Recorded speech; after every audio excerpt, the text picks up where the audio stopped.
pandemic, faculty, I think, have been stressed. A lot of expectations from educational institutions, expectations from faculty.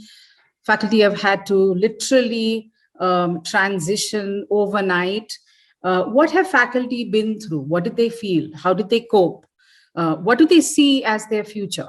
To hear some of these and many, many more experiences, concerns, let's hear this session, which focuses on faculty voices. I'd like to introduce the chair of this session. She's a very dear friend, Dr. Ruchi Kercher. She is the director at the Symbiosis Institute of Media Communication. She's also the dean of the Faculty of Media and Communication. I love chatting with her because her research interests are research interests that I find very interesting. She deals with media representations, children and media, popular culture analysis, television studies, media literacy, something that we all are interested in. And of course, emerging discourses of identity related to new media. The winner of Women Leadership Awards twice in 2018 and 20. She's a vice chair of the Media Education Research section of the International Association of Media and Communication Research. And it's really interesting that she's just completed a global research study on something that's very, very relevant: media, children, and COVID-19, along with a team of 42 researchers from across 30 countries. Thank you so much, Dr. Ruchi, for agreeing to be the chair, and over to you. Thank you so much, Dr. Anita, for this very, very kind introduction. I hope I'm audible, right? I removed the earphones, yeah. And thank you so much for making me a part of this session. And I think the moment the session's title is something that I heard, which was Faculty Voices, I knew that this was where I wanted to be, right? It'll be my pleasure to have colleagues from different parts of the world who would be speaking through this session. We have Professor Mark Kercher, Professor Michael Murphy, Professor Dr. Nicholas Millard, and Professor Rahul Putty, the four speakers. And I don't know why all men are the speakers on this session, because I just thought that that was one thing that I just kind of hit me when I was preparing for the session. But I think men or women equally kind of figured out that as teachers, their situation is not easy. And the pandemic made it even more tough. And I think I would like to give the credit to the organizers of IHE for including a session on faculty voices, because I think we all hear voices in our head, which we think are our own voices. But when we reach out and speak to our colleagues, we realize that those are the same voices on all those heads which bear this huge responsibility of being teachers. And I think before I introduce my colleagues of this session and I ask them to speak one by one, I like to take this opportunity to talk about a few things, that I've been thinking about through this year. It's been an exhausting year for teachers. We've been teaching blank screens, imagining that there's a mind at the other end. And I think that's not a plain task, that we have to understand every student has a personal context and then be sensitive to that. Then we have extended ourselves beyond this virtual space and still be available to them. We continue to try more and more. And in all of this, a few nods, smiles, and even those yawns in the classroom that cemented the human connection in physical spaces, I think that got lost. And when there are one or two video frames that pop up on the screen, smiling, nodding, or asking a question, I think that is the validation of human connection that can be very reassuring for a teacher. I think it's very important to acknowledge teachers as caregivers. It is critical to appreciate that in the last 1 year, they have dealt with problems and challenges in as unforeseen ways as by everyone else, and they have fought and risen, resolute and determined. But that's not been easy or simple. The toll that it has taken hasn't just been on their time and space, but also on their minds. Now, since the session is titled Faculty Voices, I took the liberty of using my network to reach out to faculty members across to understand their perspectives, the whole scenario of online education in their voice as a faculty member, their emotions, their opinions, their challenges, recommendations for this mode induced by the pandemic. And while as a teacher myself, I knew that I was listening to my own voice in my head, the faculty voices and responses that I heard reinforced that I'm not alone. This is an encore, an echo, which has reinforced that the problems and challenges may be influenced by certain localized reasons, but the emotions are universal. So I'll just have a few keywords going before I introduce my colleagues to you and just tell you what all I have heard. Now, if you look at it, there were people I reached out to. I've been working on simultaneously some research on understanding faculty voices in the pandemic-induced online education context. And we've been talking so much about online blended in the earlier sessions. But I'll tell you the simplest of things I heard from faculty. So many faculty members miss eye contact. That's the most transparent mechanism, according to them, to gauge if students are with you or not. Limitations that this mode can have while teaching topics or courses which evoke or involve critical thinking. Teachers miss engaging conversations and engagements beyond classrooms. Also, for a lot of people, it has been taxing to have been emotionally stable and available for the students at all times, keeping the virtual classroom engaging at the same time. There have been great moments of learning also. People have adapted to newer situations, they have learned the new techniques and pedagogies using online. Also, a lot of people say that the technical glitches that were a huge problem earlier have reduced significantly with time. However, at the same time, student participation has also reduced significantly. In fact, something that was very poignant that I heard from a young teacher was that he became a teacher when the pandemic started. So he doesn't even have a frame of reference to what to compare to, what it is like to be in an actual classroom in the real world with students. And a lot of teachers go on to say that they have to just rely on a few voices and tell themselves that, okay, don't worry, they are getting it. One of my colleagues said that I'm left with no option as I'm a teacher. I'm supposed to be committed to my subject and teaching. So even when I feel demotivated at times, and I know the outcome may not be much worthy, I still join my online Zoom room with full passion and energy. I think those are the kind of voices that you continue to hear. People say it was good in the first ways. There were new skills to learn, but now it's very exhausting. The demand of work from the teaching community has put pressure on them, and they continue to suffer on the personal front, finding it challenging to cope up with personal and professional demands. And a lot of them feel that they don't get the credit that they deserve, right? And that's something that's been coming up. I mean, I'll sum up by quoting like one of a very senior teacher who I have known in life, who I have learned from significantly. You know what? In his late 60s, and I have promised all my participants who I spoke to that I'm not going to talk about who they are and what their affiliations are. But you know what he wrote to me? He wrote that I told myself that this is the new normal, which will be there for a long time to come. And the best thing is to accept it and do my best. There was no other choice to opt for. And the challenge became interesting. I stopped getting irritated with the students who kept their cameras off as I tried to empathize with them. Maybe they do not want to expose the insides of their home. Maybe there are others walking around behind them doing different chores. Maybe they aren't dressed up so that they would do for a class, or they had just gotten up, not even had a bath. Maybe they're just tired of online classes as it is so insipid compared to a bubbling class in the offline mode. I kept telling myself that they're all having a tough time.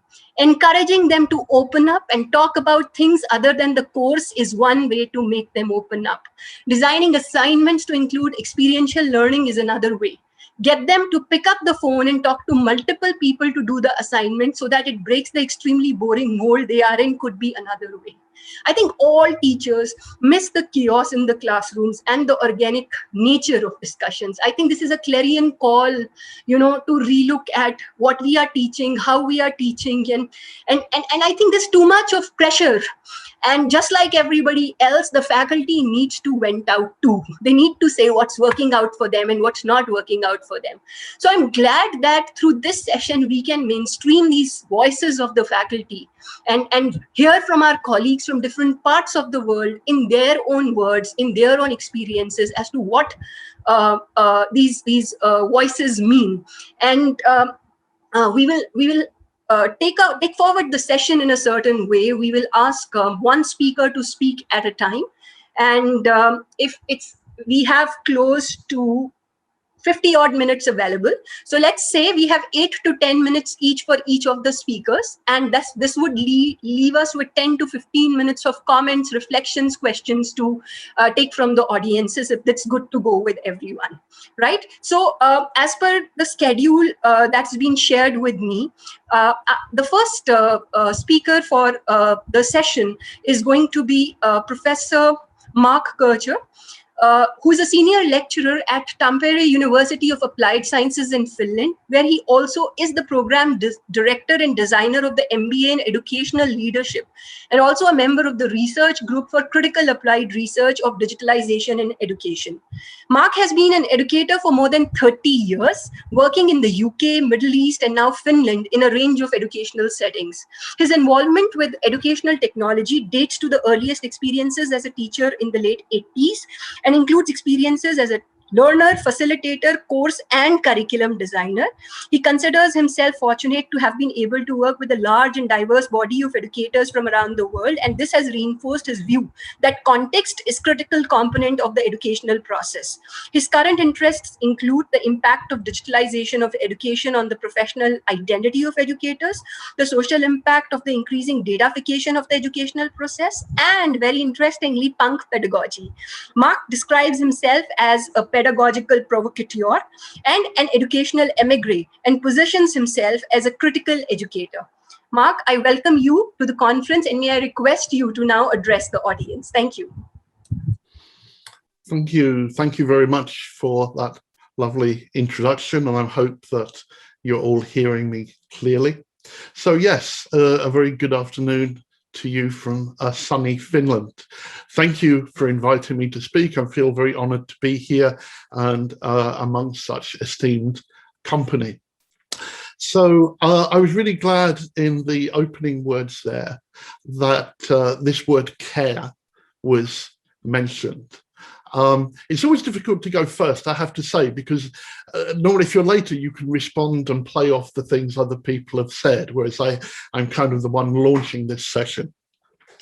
So yeah, I guess first of all, the first thing for me to say is I think my context is a little bit different to an awful lot of people as they have experienced the pandemic.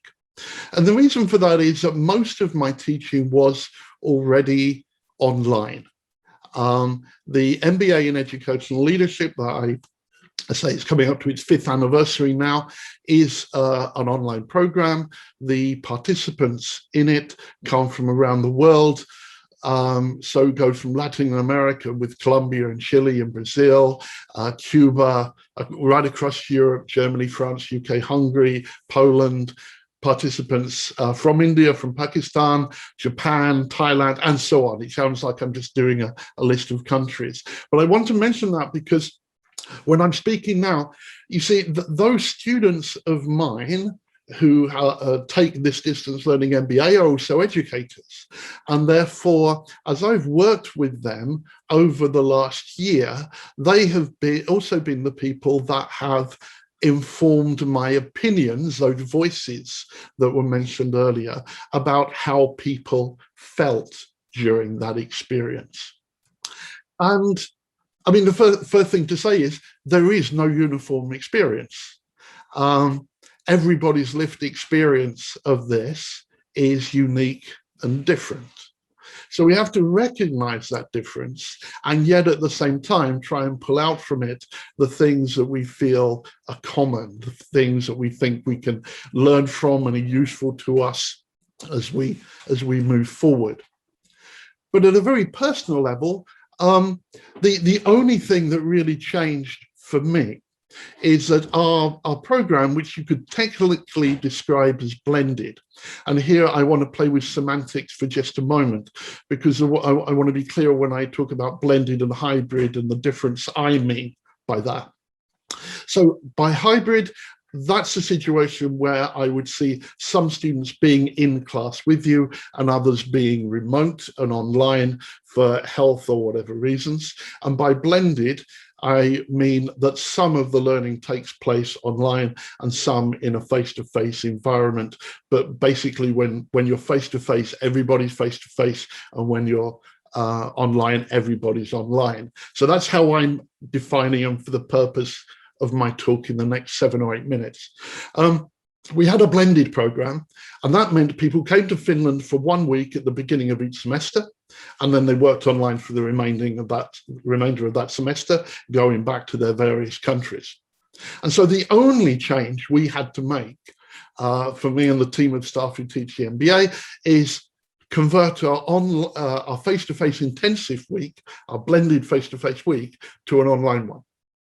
And that wasn't too difficult because the rest of the program's online anyway. So my own experience is somewhat different. I guess what was different was not having access to the campus. Right now I'm sitting in the corner of my kitchen, and I think this was a factor, the actual physical space for this experience, particularly when there were lockdowns in countries. And so educators and faculty were faced with having maybe young children at home who would normally be in daycare or in school, a spouse at home, and everybody's trying to do things online. That created a lot of stress that you wouldn't normally have. So physical space does matter, and mediating things obviously through cameras and screens also changes things. As I said, the entire program is based on basically the principles of authentic e-learning. And if you read one book on e-learning, I would say read Harrington, Reeves and Oliver's Authentic E-Learning Guide, because I think that has so many useful principles for designing engaging and important online learning, things that allow you to connect with your learners and make the learning authentic, as is in the title, your assessment authentic, the learning activities authentic, connecting with the lived experience and lives of students. It has been a stressful time, as was also mentioned in the introduction. And I think that in some ways there's been elements, if you like, of grief for educators and for students. And I'm not just talking about those that sadly have lost friends and relatives to COVID, but I actually mean grief for the loss of imagined futures. So people had imagined future plans, ambitions and goals, and they saw those kind of fade away, pass away. And so there's an element of kind of adjusting to that, of coming to terms with the loss of maybe an exchange, maybe a visit, maybe a holiday, maybe a visit to a loved one, a wedding, whatever, seeing those disappear. So grief is a traumatic experience for humans to go through, and it doesn't actually have to be a death as such, but a grief of expectations. I think also there's something that that Foucault would refer to as a heterotopia, and a heterotopia means something that's kind of disturbing, that feels unreal, that feels not normal. And another word that could link to that is hauntology, which comes from Derrida, which is a play on words actually from the word ontology, your view of mankind and sort of mankind in the world, and haunting of ghosts. And certainly if you went onto a campus or to some city centres and so on, there's this feeling of ghost towns, of weird and eerie environments where there would normally be thousands of students. There's empty corridors. So there's a kind of a strange feeling, as it were. But moving to the more positive in this, because of my background in online education and online teacher education, and as was said in the previous session, there are a lot of opportunities. And what we have to do is put aside this kind of online versus face-to-face. They have different affordances, they provide different opportunities. You can't take what you do face-to-face and just move it online, nor can you do what you online and move it to the face-to-face. They're different. So, for example, I think one of the greatest affordances of online is actually asynchronous learning. So you no longer have to be located physically in the same place and at the same time. And if you start to view that it actually also provides some opportunities. It provides students with a chance to pause, reflect, look up the meaning of words, replay a video again, reread a paragraph. Then it stops being such a negative experience, but it can become a positive one. So it's about really utilizing the affordances when you do come together and you are in a synchronous situation as we are now, actually not using it to do what I'm doing and just talking to the camera, but to use it for engagement, for connection, to talk to people in a dialogical manner. So I think I'm probably at the end of my time, and if not, I can come back and say things later on. But I will pick up on just one thing. Some of my students, because they're educators and they're working on thesis and so on, did some research about the type of support that they had received from institutions. And what was very, very interesting is whereas 90% of students had received institutional professional development in the use of technology, less than 30% had received any in online pedagogy.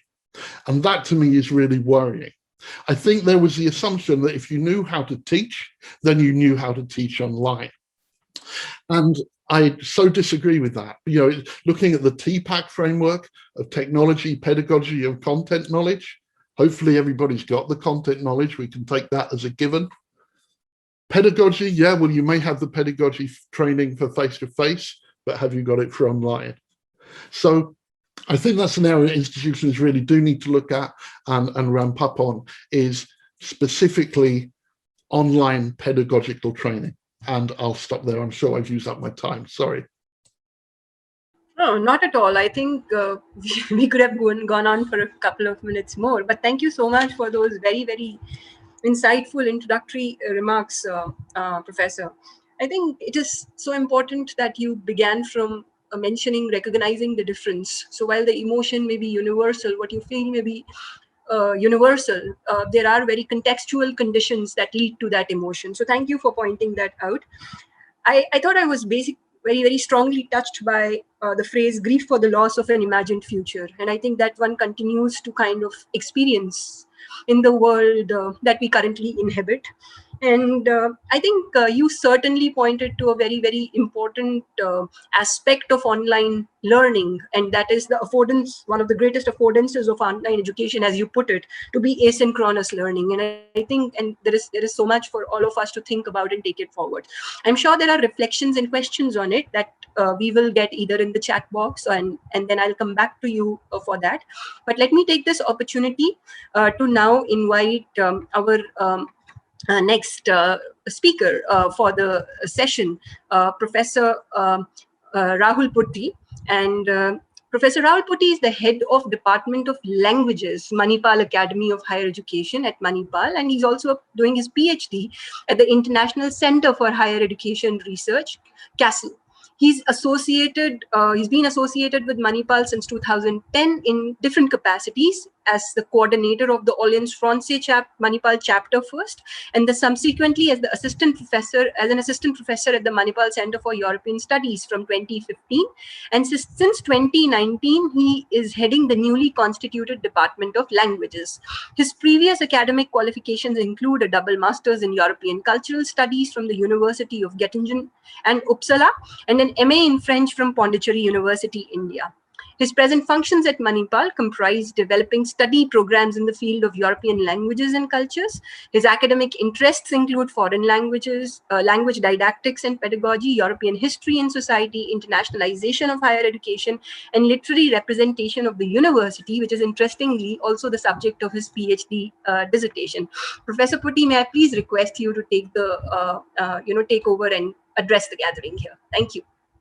Thank you very much, Professor Jaggi. I was under the impression that I was coming in at the end, but then given the unpredictability of different scenarios that we've been accustomed to, so I'm happy to react. So firstly, hello and greetings from Manipal, India. It's a pleasure to connect with all of you.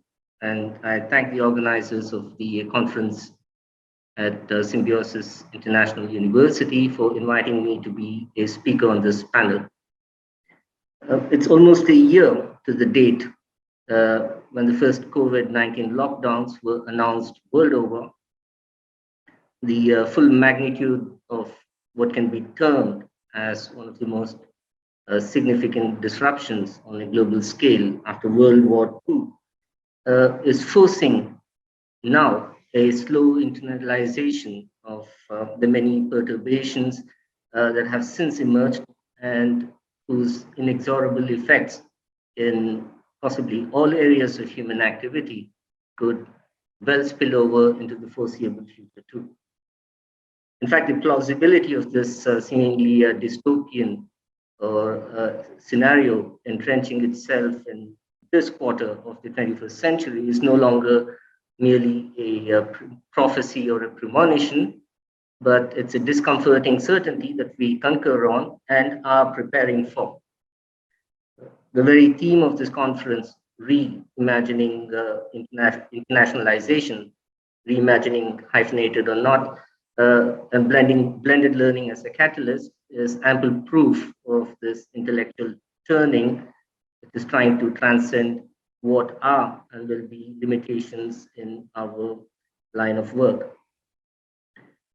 Faculty Voices, as the title of our charming panel reads, I can't but help be reminded of an important book which I had worked with for my PhD research called Faculty Towers, the academic novel and its discontents by writer and the academic herself, Elaine Showalter.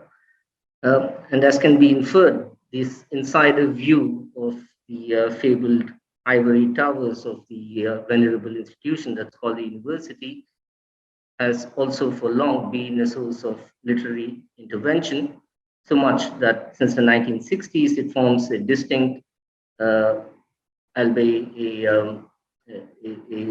a small subgenre of contemporary fiction. Now, the university functions as a microcosm of the larger world with its own institutional specificities, norms, and values, and as we continue to experience its own priorities.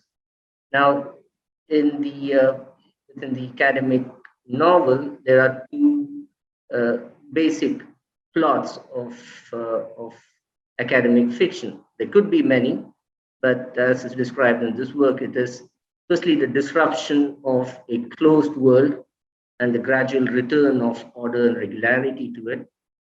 And the other plot line is the passage of a character through this closed world who must be allowed at the end to escape its gravitational pull. Now, in lending my voice in the panel, I'm loosely employing this perspective, almost as a heuristic, more as a faculty base than as a faculty voice to present my thoughts. So in one sense, what we are doing or deliberating right now is the belief in a previous state of affairs that needs to be restored or can be restored, but also tempering this desire with almost a self-cautionary note that the state of affairs is becoming not only more and more difficult to place in future time, but also that the state of affairs has been fundamentally altered. It is no longer a paradisiacal world which we can return to, and if at all we do, that it is not going to be business as usual.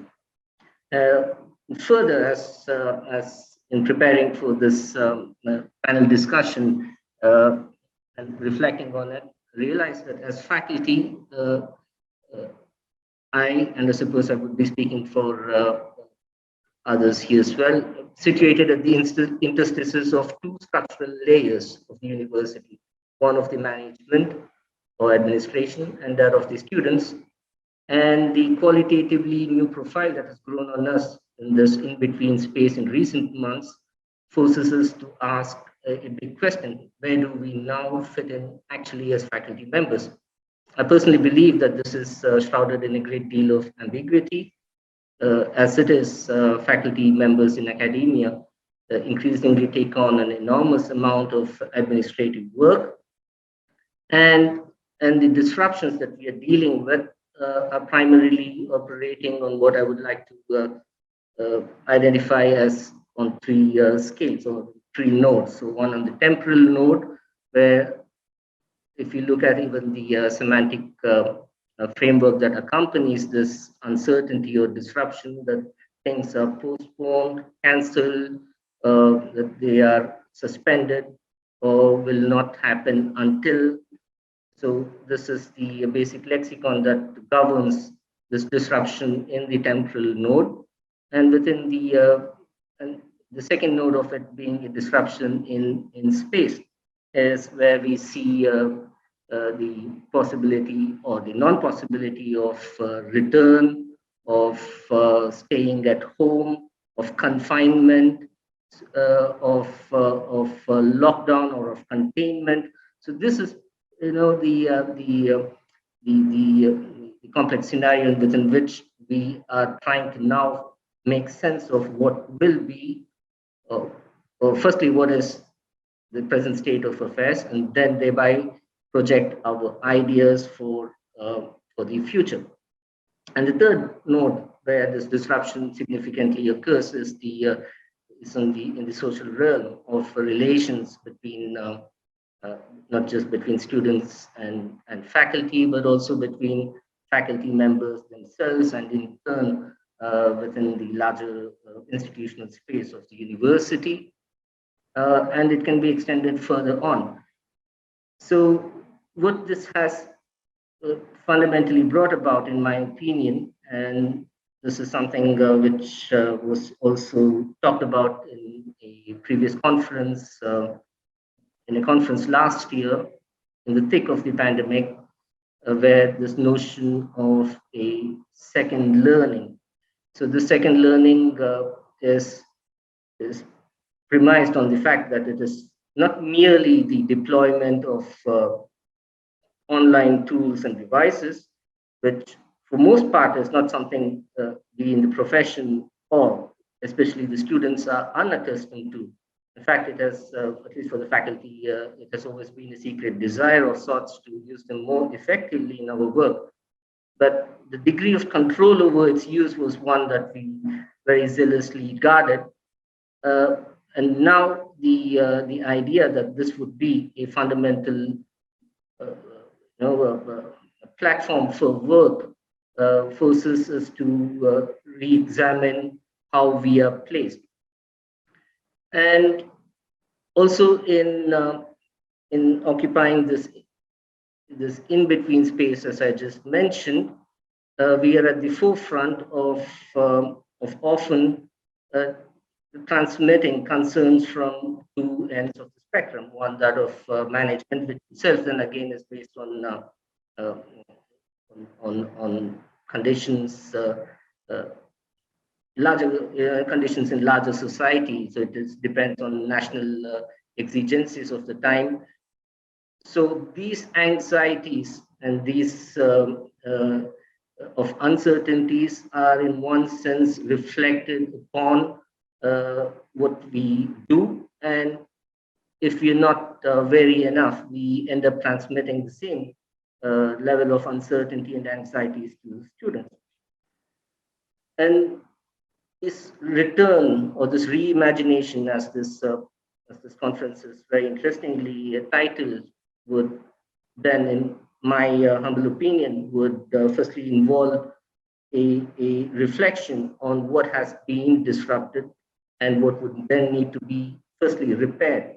so that the level of anxieties and concerns that surround us in our new roles, whether as students or as faculty, it's something that can be better defined, so that the new circumstances that may emerge and that will emerge, as has always been an aspect of history, would hold more meaning. Now, we realize that this format of the virtual classroom looms large as an imminent reality that is going to surround us in discontinuous and uncertain time. We do not know when this would be a full-fledged reality. What we have experienced so far as members in the faculty community is that this idea of online classes has been more of a reaction than as a reflection and as an act of restoration. By this I mean that by and large, none of the curriculum that we work with has ever been intended to be online in the first place.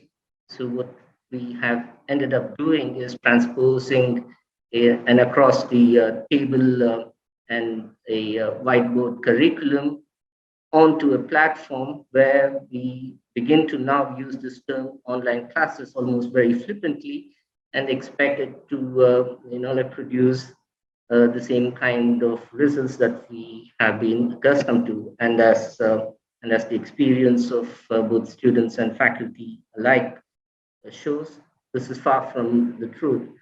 So the degree of involvement with what we now see as designing a curriculum itself in the first place that takes into account the need for this mode of delivery from start to finish, and mitigating all the uncertainties and anxieties that are currently part of this process would be a key to reimagining higher education in the foreseeable future. So I would end my opening remarks with this. Would be happy to elaborate on them later on in the discussion. Thank you so much, Professor. I think you put it down just like the plot of a novel would unfold, step by step, and you deconstructed the entire disruption in so many ways for all of us. I was particularly provoked by the phrase permanently altered state of affairs. I also think that the in-between ambiguous space that you pointed out at is something which becomes the basis for a lot of anxiety that many of us struggle with. And thank you for voicing that and talking about that. And I think that when you articulate online classes as something where we just reacted to restore a situation going out of hand rather than reflecting, I think the last 2 days and these 2 days here in this conference give us an opportunity to pause and have those reflections, to look at the entire ecosystem of online education as not mere reactions to the situation, but as an endeavor from our side to now reflect and revisit it. And I think that's what a lot of these discussions have tried to do so far. So thank you for bringing that up, right? And I will now invite our next speaker in the session, Professor Dr. Nicholas Millard, who is an associate professor at the Federal University of Rio Grande do Sul, UFRGS, Porto Alegre, Brazil, since 2004. He's the director of the UFRGS's Institute of Latin American Advanced Studies since January 2021, and has been Dean of International Affairs for the period between 2013 and 2020. He published a book on the management of international affairs in 2019. He had graduated in 1996 at please forgive my pronunciation, at the French Grande École d'Ingénieurs, in short, NCMAG, INPG, and obtained a PhD in Information Sciences and Technology at the University of Joseph Fourier in 2001. He researches in parallel programming and has advised 15 masters and 4 PhD students. He's published 24 papers in international conferences with editorial review and 7 in international journals. In 2012, he spent 6 months as an invited scholar at the University of Pittsburgh, USA. As Dean of International Affairs, Professor Nicholas was in charge of the internationalization process of UFRGS, being the direct representative of the Rector for International Affairs and in close connection with the Vice President of Teaching, Research and Outreach. His activities also included the management of student mobility. Professor Nicholas, we look forward to hearing you. Well, thank you for the invitation and for listening to me. The CV always gives the wrong impression that there are lots of experience to be discussed. I'm really here to provide an individual voice as a teacher. I think the only point which really matters in terms of CV is that I'm a computer scientist. I am a teacher in computer science and researcher in computer science, which I think is interesting to bring a different insight as Marx, for instance. I think we arrive to the same conclusions, but with different point of views and different ways of phrasing things.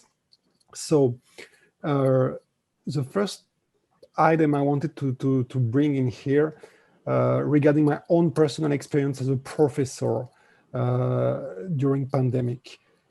There's been a lot of positive effects. From a professorial point of view, I've had to review not only my use of technology as a computer scientist. For me, it hasn't been as difficult as it's been in other fields of knowledge. I'm quite well connected and quite used to using technology. Now, regarding the pedagogic tools, the way I teach, what I expect from the students, lots of things have changed for the better.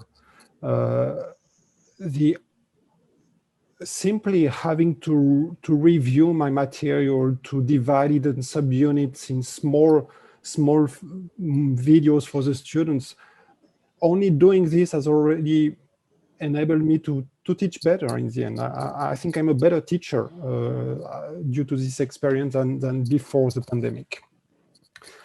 Now, what's most important is that among my students, I've also seen a lot of positive outcomes.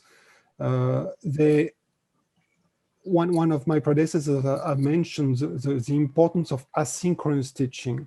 My students who used to come to my classroom and sit and have to listen to me during 1 hour and 45 minutes, talking, sometimes daring to interrupt me to make a question. Well, in this new format, they have all the time they want or all the time they can to really listen to my videos before coming to the classrooms, to the virtual classroom, and well, use inverted classrooms. When they enter into my virtual classroom, they already know, they already have studied as much as they wanted the key points that I wanted to make, and we can really engage in discussion, which is quite useful for them as well. It also means that some of the students who are able to study faster than in a traditional face-to-face based teaching, while they can benefit from this extra time they have, they can access extra material, they can do things that before this pandemic they couldn't do. So I think that's quite positive for many students. In terms of internationalization as well, of course, physical mobility is impossible right now. Now, those same students who attend my classes online, they can also attend the classes from colleagues from India. I was just grading some exercises that my students gave me this morning before this talk, and 2 of my students found out a site in India to get ready for internships, and they spontaneously, without my inducing them to do so, they just used this material which came from India to enrich their work. So regarding internationalization, really, I see some good outcomes from this situation. Now, one point which is very challenging and I think negative in many ways is that the same students who seem somehow to get some benefit in terms of academic content regarding the courses that I teach are also much more lost in terms of capacity to learn because they don't know how to learn by themselves. So as a professor today, much more than a preoccupation regarding the content that I provide to the students, I am really concerned by helping my students to learn how to learn by themselves, how to be able to dedicate time to invest on their own, on their learning. This is something that clearly my students have a high difficulty doing. There's been a report by the regional department of UNESCO in Latin America, which has shown that in the pandemic context, differently from other regions, our students in Latin America are much more concerned with very, very basic things like keeping a regular pace in terms of studying. This is a difficulty they have much more than in other regions of the world, which is much more important for our students than access to ICT or access to internet or even financial concerns. There really seems to have a specific difficulty in Latin America, and I see this with my students regarding all the contexts that you need to be able to study. So what time do I dedicate to each course? How much do I take notes while I study? That's taking notes is something that my students don't know how to do when they're on their own at home. So I see that my main preoccupation as teacher is shifting from really providing high-level content on some technical matters which I teach to helping my students being better learners. And I think that's where what Mark said before me echoed to what I saw, even if I'm working in a very specific technological field. Then I think we have also a greater concern or a greater consideration we need to give regarding the role of the university.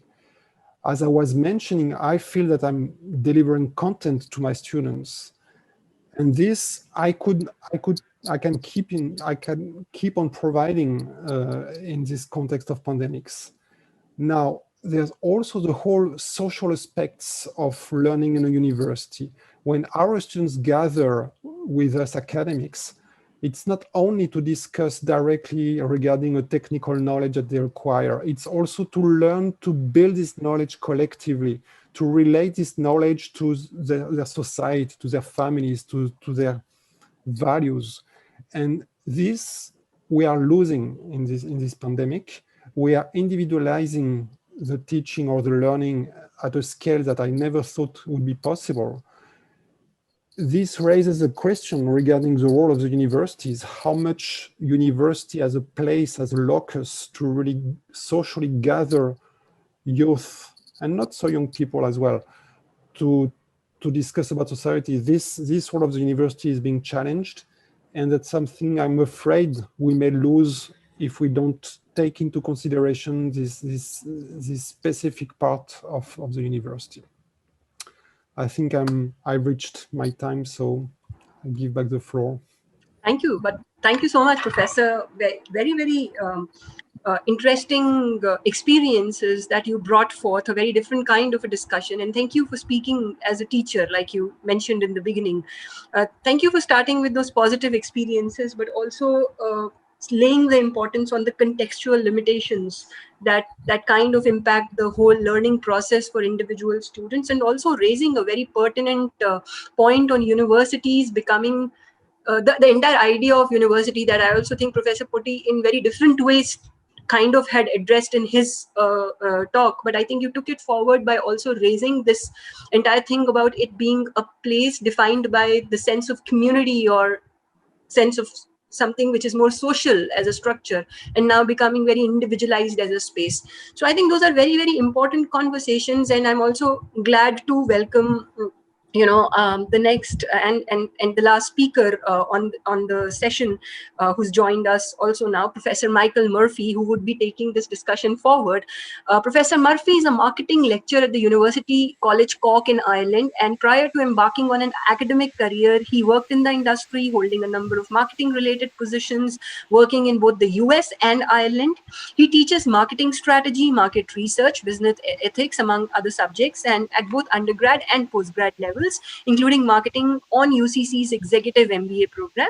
He worked very interestingly for one academic year as visiting faculty in Loyola College, Chennai, at the Loyola Institute of Business Administration, teaching on their executive MBA program. He's also traveled extensively throughout India, combining his interest in Indian culture and photography with his academic interests in emerging markets, and in particular, the development of markets among very low-income earners, the bottom of the economic pyramid. He's also spent time in Africa looking at business initiatives being developed among those who were traditionally excluded from the most cash-based markets, and has chaired the Internationalization Committee for the College of Business and Law in UCC from 2014 to 2018, during which time the college increased its international student numbers manyfold to become the college within UCC with the highest number of international students, and with many of them coming from India. Professor Murphy, it's my pleasure to welcome you to the session. May I request you to please address the audience? Thank you. Okay. Thank you very much indeed. And again, I just wish to apologize for joining late. With all my contacts with India, you think I know the time difference, but we changed our clocks here by 1 hour last week. So unfortunately in my calendar, it didn't synchronize. So again, my apologies for being late. So, and also I apologize in advance if I might be repeating maybe what some speakers have said already, but I certainly would relate to what Professor Nicholas was saying about kind of the good and the bad. And again, my understanding is this is faculty voices, so I'm going to give my experience as a teacher. But I want to also talk about very briefly about Ireland and internationalization and the experience of international students, and again, particularly those from India, because the significance of going online could be quite important. So I'll look at that as well. So again, like Nicholas, I might just start out with my own experiences. And again, like him, I would say it was combined. I would say it was challenging, that there was the anxiety that was mentioned earlier. And certainly this switch we had to go online fully. We were supposed to go hybrid. And the idea was we would give a class to a small number of students, it would be recorded, and then the students would come in on a rota basis. So I was all ready for that. We had cameras set up in the lecture halls. We had done some practice runs and rehearsals. And then a week before the semester started, the Irish government said nobody's to go on campus. So this year was entirely online. And I have never taught online, and most of my colleagues have never taught online. So, but it was something we had planned for years. We had talked about this idea of the flipped classroom. And for many years, I was thinking, I must learn more about this flipped classroom. I like this idea that we would deliver the content online, like the straight lecture, if you like, the information delivery, and then the classroom would become the discussion. So it's something I've been planning for some time, but human inertia and everything, I never got around to it. So this really has acted as the catalyst. So certainly from my perspective, I'm never going back to the way I used to teach. I'm never going back to a straight lecture where I just put up PowerPoints and things like that. That day's gone for me. So this will all be done online now. So I'm going to embrace a hybrid mode. I'm going to do the lectures online. They could be live or they could be recorded, depending on the size of the class. And then I'm going to make the classroom a discussion. And this is going to be interesting, again, particularly in the context of international students. So I will come back to that. The other thing I learned this year was I teach very different size classes. So my smallest class has 15 students. My largest class has 360 or 370. And then I have a class with 250. I have a class with 100 students. So I've over 700 students this year. And again, having to go online for all of those and to do discussion boards and online tutorials and case studies, it was one of the busiest years I've had. but the fact that Ireland has had one of the worst lockdowns, we're pretty much in lockdown for a year now. So it kind of actually gave me something to do, basically. And I think it helped me to get through lockdown, but it was an intense year. So what did I learn from the different size classes? I thought that was very interesting. I found that I actually found that with the small number of students, the 15 students, in some ways it was almost a better experience than doing it live, than doing it on campus. I found the personal relationship was much warmer. It was more like a conversation online. And I thought that was very interesting. The very large classes, the 350 students, I felt like I was a broadcaster. I could have been on the radio. I felt I was just talking to my computer. I might get the odd query, maybe somebody might message something in, but it was a totally different experience. So I think the number of students really has an impact on the dynamic and on the experience that you will have as a teacher and the students will have as well. So I found that very interesting. And the way Nicholas talks about the role of the university, I would raise the question about the role of the lecturer, because, and I've heard other colleagues saying this, if students are just going to watch a lecture online, why wouldn't they watch the best person in the world giving that particular topic? If one of my issues is market segmentation, I do quite a lot in market segmentation. Why wouldn't they just listen to Professor Sally Dibb in Warwick University talking, who's written many books on market segmentation?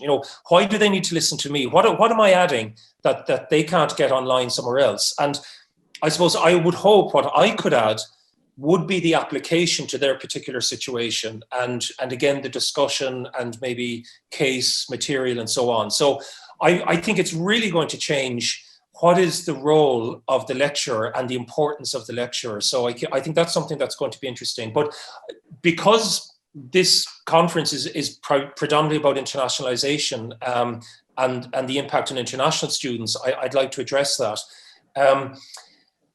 I was very concerned this year. I don't think we were able to give the support to the international students that they deserved or that they required. And a lot of that is because they weren't on campus. I find international students need a lot of personal support. And I feel, and they told me, I actually, for this conference, I talked with some of my international students to get their perspective. And I'll have to be honest with you and say, I think they were disappointed. I think they felt the online substitute wasn't adequate. They found that they were isolated. Many students had come to Ireland, many come from India, we had many from China, we had some from America and other countries. I think they felt isolated. They felt they weren't included enough. But you have to remember, again, we had no campus experience. Now, I had offered that I would meet some of the students on campus in small groups within the government limitations, but the university decided that wasn't appropriate, that it wasn't necessary. And I feel that was a mistake. I think because it would have been within the government guidelines, and I think the students would have valued that. But what students have said to me is that, and like the point that was made earlier, just delivering material online that you used to deliver in a classroom is not adequate. That's not online teaching. That's just like a cheap substitute. And the students were saying to me that we really need to increase our upper game, if you like. We really need to enhance the online learning experience as a method of teaching, and not just a substitute for something we did in the classroom.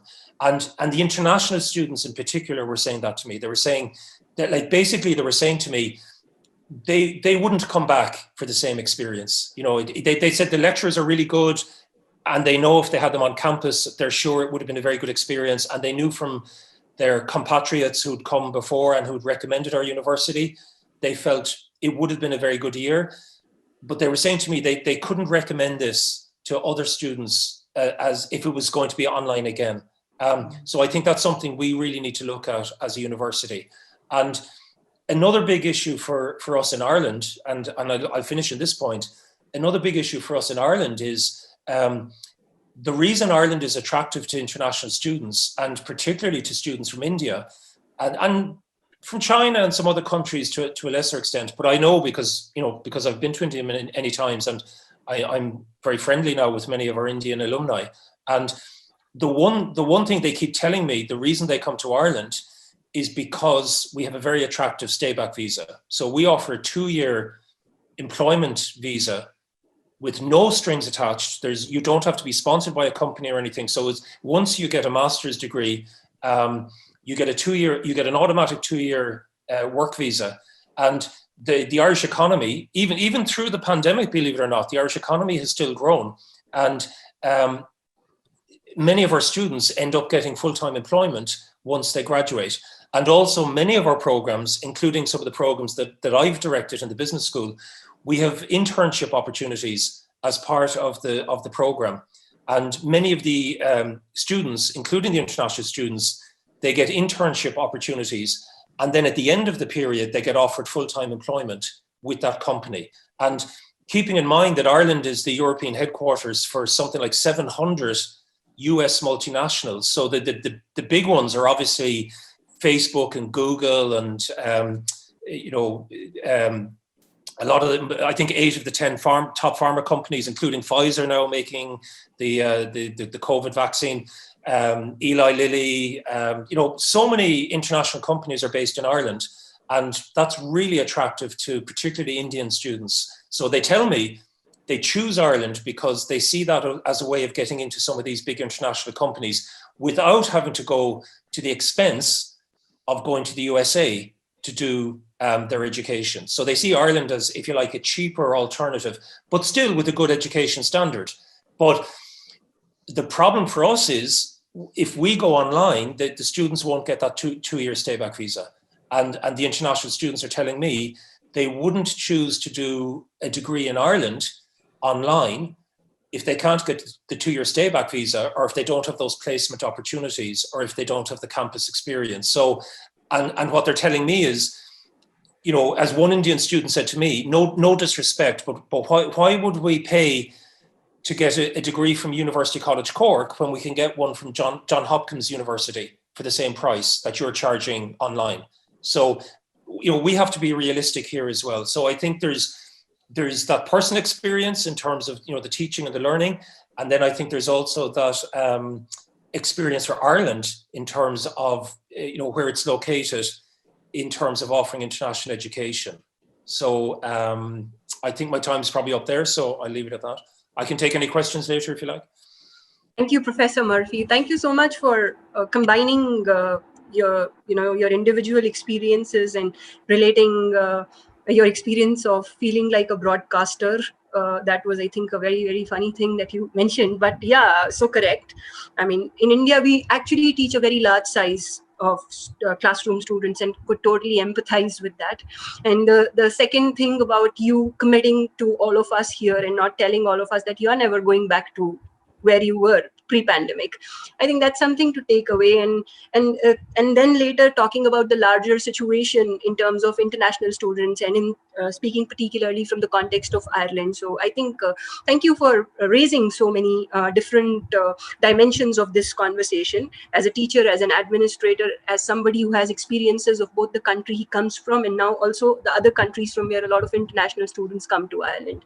Now, having said that, we really don't have a lot of time for questions, and if it's okay with the four of you, we can have the next 5-7 minutes.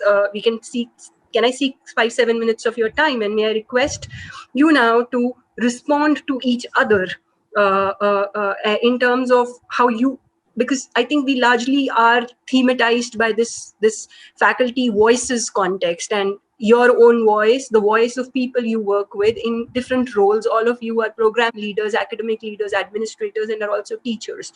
And then there is this huge context of internationalization where all of you have significant roles to play. So, and now that you have listened to each other, may I first request Professor Mark to respond to the discussion that has happened so far and give his closing remarks. Okay, thank you. Yeah, thank you to my colleagues on the panel. I really did enjoy listening to all of your comments. I think there was some really important things said in all of them. I think we are in a liminal space, in that in-between space, to pick up on Rahul, who spoke after me, Dr. Rahul. I think we are in a liminal space. And I particularly like the fact that he referred to kind of the idea of imaginaries and fictions. And I think this is something that's really important to do when we look to what the future will be like. And I'm not going to use the term post-pandemic or the new normal. I'm actually hoping for something else. And this links to what Michael said there at the end as well, that there's no going back. We're not going to go back to how education was before. I really also like Dr. Nicholas's comments. There was so much there, and it's so interesting because, as he pointed out, I think we come from pretty different ontological and epistemological kind of spaces, and yet somehow there's a lot of common ground there. So there's some really important things in his remarks. Just to respond to the internationalization one, as I mentioned, I have a hugely international program, but it was designed and conceived 5 years ago to be a distance program. Because one of the things we also have to move away from is our students are now different. So we were always aiming in that program for, if you were mid-career professionals who are not able to give up work for 18 months to come and study in Finland, but would need to keep on working, balance working around family life and their professional life. And therefore that affects your whole curriculum design. But again, it presents opportunities because it means that all assessed work is immediately tied into their authentic context. And then we're back to the authentic e-learning stuff I was talking about in my talk. So instead of, that solves so many problems, like on assessment. What I asked them to do is produce something that's actually going to be used in the place where they work. They can't that's not something you would assess with an exam. That's not something you need proctoring software to monitor them at home. And the assessment of it partly comes from how useful their employer think it was in implementing that. So you've got this wonderful assessment that enables it to be assessed from various lenses and gets rid of this whole idea of people sitting, taking exams and just regurgitating knowledge. You start to get into synthesis, analysis, and most of all, the applied aspect of education. So I'm really thrilled to be here, and I think there's some really important things, but it has been challenging. I don't want to be dismissive of that. It has been stressful for students, it's been stressful for teachers, but what I hope is that people can have a pedagogy of hope, to use the title of one of Paulo Freire's books, a pedagogy of hope as we look towards the future, and use that to inform our praxis in the classroom. Thank you. Thanks very much. Oh, beautiful. That was beautiful. Thank you so much, Professor Mark. Professor Rahul, may I request you to give your closing remarks? Yes, thank you.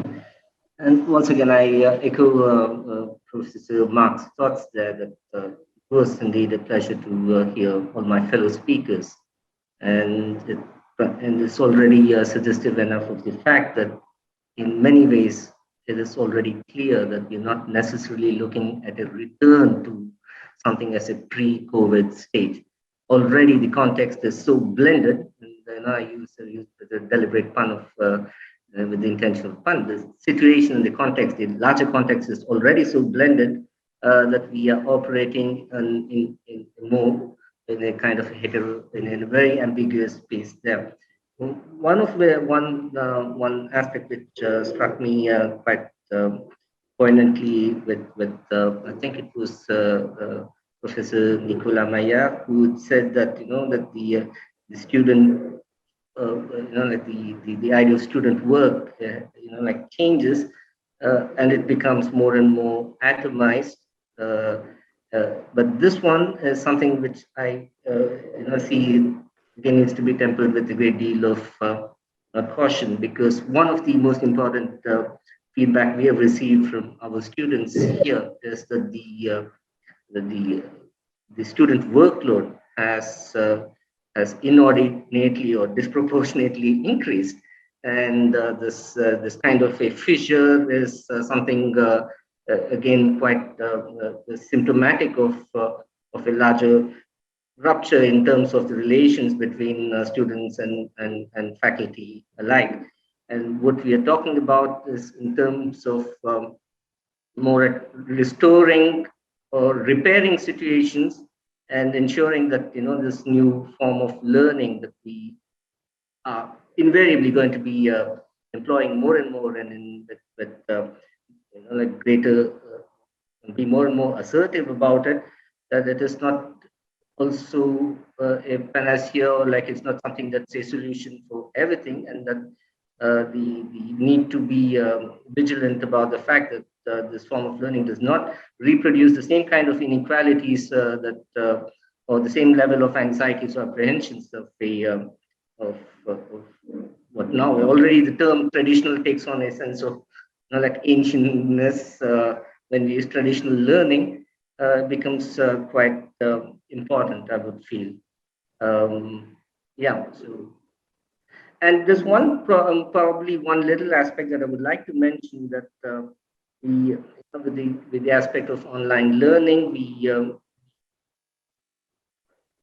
have the tendency to imagine it to be something of a level playing field for everyone, but as experience shows, it's far from it. It's far from it. And that it's, we may be, even at Manipal, we may be talking from a very privileged, like point of view, that this form of learning is accessible. Yes, it could be accessible, but with its own limitations to participants.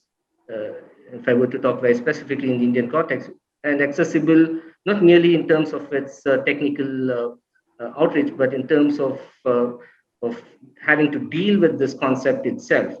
And I'm not sure to what extent we have been able to fully appreciate the historical significance of this particular disruption. And I'm firmly of the belief that it is just as like as history shows with the Second World War, and also saw that in the chat sections about the Erasmus program. But all this was a restoration and a reparation work which followed about 20 years, 30 years, with a lot of like previous reflection and deliberation upon it. And in any kind of such global cataclysmic events, usually the effects are felt like much later, and we are at this stage somewhere like still in the reactive phase of things. That would be my like assessment of the Thank you. Very self-reflexive. Thank you so much, and thank you for also mentioning how burdening it has. Actually, it's increased the workload of students significantly. I think we've been all missing out on that point. So thank you for that pointer. May I request Dr. Nicholas to please give his closing remarks? And I think they're really short on time, so we'll wind it up pretty quickly. Sorry for that. Professor Nicholas. Sure. I don't want to waste time on it, but I thank Mark for quoting Paulo Freire. Without discussing the internals of politics in Brazil, it's been very surprising, but since last year, it's become difficult to quote Paulo Freire in some places because the Ministry of Education has issues with what he calls the communists. So it's always nice to see important colleagues in other countries quoting Paulo Freire. I just wanted to come back quickly to one point, which I think Michael has highlighted very, very importantly, the question of global versus local relevance. Internationalization process. Of course, this virtual situation is putting all of us in some kind of a competition. Being a professor of computer science teaching operating system, really, why would my student attend my classes when they get the same thing from the MIT or from Stanford? Now, it also means that all of our universities and universities like mine, which are engaged in internationalization and which during years and years didn't really think about some specific local strategies. We kind of imitated what European did, or what they did in the US or in Canada. Well, this situation forces us to really rethink about our strategy and to really see what makes us different in our local place. Maybe it's a question of language, maybe it's a question of social specific local issues, but in one way, well, reality matters, geography matters. So in one way, at some point, this really local reality will come back to us, and comparing the virtual with the real will I think will devise better strategies, better teaching strategies to be better for our students. Right. Thank you, Professor Nicholas. Thank you so much. And Professor Murphy, parting comments from you? Yeah, again, I'll keep it very brief, but I'm just seeing a nice theme there again in terms of the closing comments. This, when Mark talks about, like, his strategy is a very deliberate distance learning. So that's very clear, that's understood, it's distance learning. He talks about the benefits of that. And then, where we're talking, where Nicholas is saying, but then if we're talking about a local versus internationalization, what can we offer that's distinctive locally? And I also think Raoul makes a really good point about the workload, because I think that's something that maybe, I know a lot of students came back to me saying they found it was way more workload when we tried to do it online. But I might just end up by saying, I looked at some of the comments online from students, and one thing that really struck me is the students who talked about being international students, they said much more of the learning happens actually outside of the classroom when you're an international student. And it's about the immersion of the local culture and everything else. And that's really important. And I think if we focus so much on the online delivery, that's something that we're missing out on. So I think we really have to keep that in mind and going forward. Thank you so much. Thank you to the four of you for those very, very significant reflections, those insights that made this session so enriching. Thank you to the team, the organizing team at IHE, for creating a session called Faculty Voices that helped everybody to voice out, unburden a lot of thoughts that had been on our mind. I think it's been exhausting, it will be exhausting, but we know why we do what we do. And we need to continue to do it with even firmer resolve and resilience. And we have to guard each other's sanity and mental well-being as a community of teachers. And it begins by accepting the fact that we have to care for ourselves and our fraternity. So thank you so much, everyone. It was a pleasure to host the session. Thank you again. Thank you, Ruchi. Thank you, speakers. Delightful session. Faculty Voices is always, I think, something that each one of us identifies with, because you're echoing what's happening in our lives. So thank you so much. Great breadth of experiences, universal as well as local. And Ruchi, totally echo what you said. We need to take care of ourselves as well. So thank you so much. Brilliant way to end day 3.